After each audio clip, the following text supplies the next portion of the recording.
Hello বন্ধুরা, welcome to my channel. আজ আমি বানাচ্ছি চিড়ের পোলাও।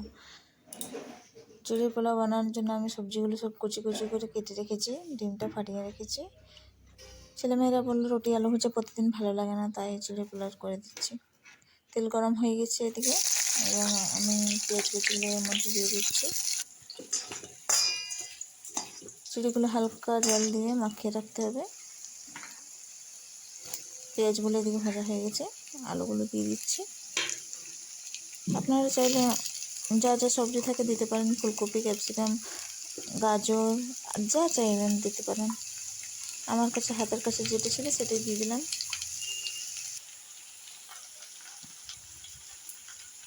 চিড়েটা একটু নুন মাখিয়ে নিচ্ছি।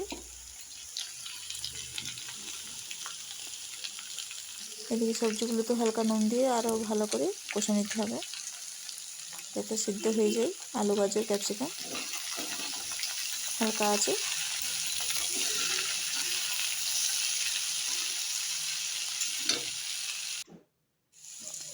এদিকে ভাজা হয়ে গেছে আমার। এর মধ্যে ডিম ফেটার যেটা আছে দিয়ে দেবো। এরপর আবার নাড়াচাড়া করে নিতে হবে, ডিমটা যেন ভালোভাবে ভাজা যায়। এর মধ্যে চিড়েগুলো দিয়ে নাড়াচাড়া করে নামিয়ে নিলে রেডি চিড়ের পোলাও। খুবই সহজ এবং খেতেও ভালো টেস্টি। রেডি।